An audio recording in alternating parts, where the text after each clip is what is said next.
नमस्कार दोस्तों, मैं आज उनका कहानी करने जा रहा हूँ जिन्होंने बड़े कोशिश के बाद अपने पुत्र को जन्म दिया, लेकिन उनका पुत्र और बहू ने ही उनके मारने का प्लान बना लिया।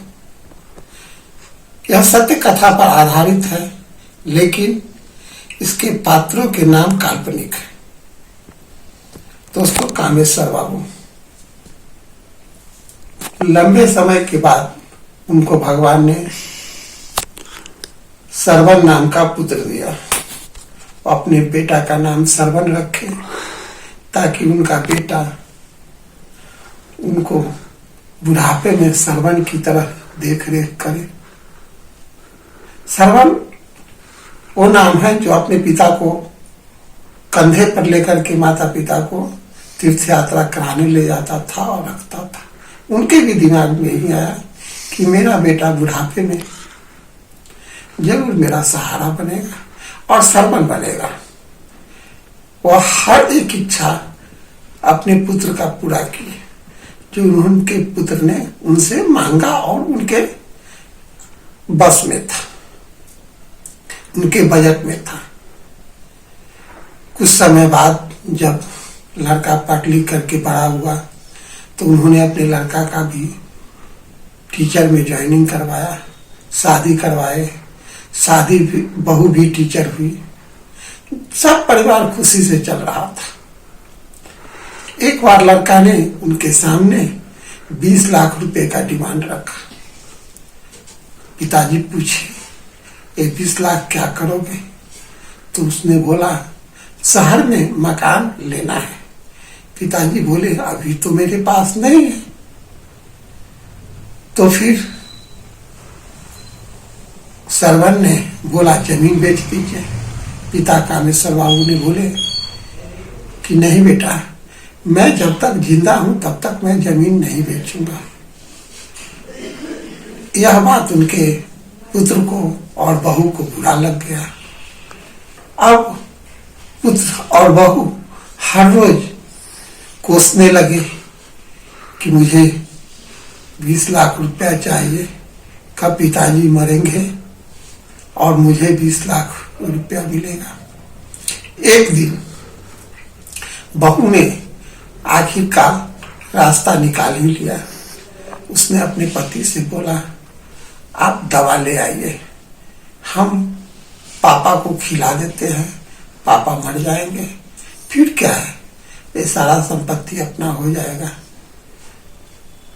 उनका बेटा सरवन इस बात को मान लिया। दवा सरवन ने खरीद कर लिया है। रात को सरवन, उसकी पत्नी और 7 साल की बेटी सोई हुई थी।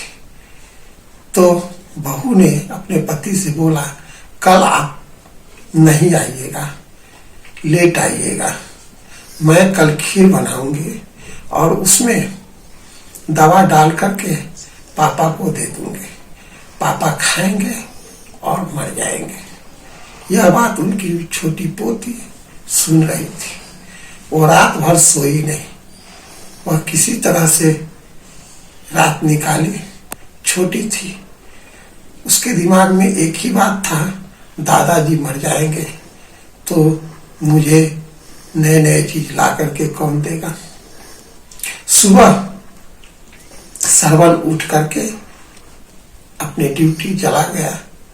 इधर उसकी पत्नी उस दिन स्कूल नहीं गई और घर में ही थी और बोली, आज कुछ अच्छा बनाते हैं।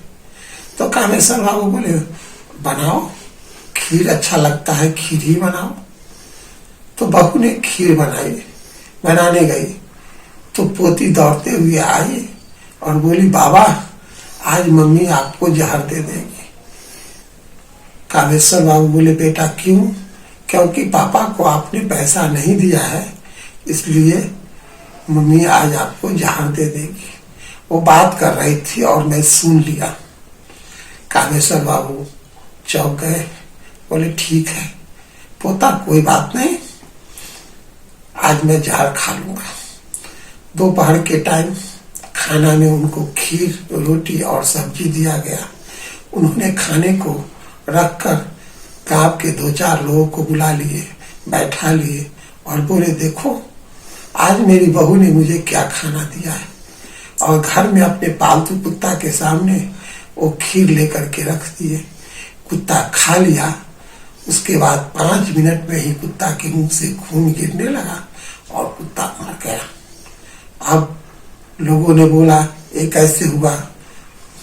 कामेश्वर बाबू बोले, मेरी बहू ने पैसे के लिए मेरे खाने में जहर डाल दिया है और आज मैं मर जाता, लेकिन मेरी पोती ने मुझे बचा लिया है। कामेश्वर बाबू उसी समय अपने घर से कपड़ा लिए और चले गए। दूर जाकर के अपने डेरा पर रहने लगे। आज 7 साल हो गया, लेकिन कामेश्वर बाबू न तो अपने घर में आते हैं, न बहू के हाथ से खाते हैं, न बेटा का चेहरा देखते हैं, खेत में ही रहते हैं। अब वो मरने के लायक हो गए, एक नौकर रख लिए हैं, लेकिन अभी भी वो अपने बेटा और बहू का चेहरा नहीं देखना चाहते। दोस्तों, बेटा बेटा क्यों बेटा बेटा चिल्लाते हैं? बेटा और बेटी में क्या फर्क है? बेटी इससे ज्यादा करती है। बेटा तो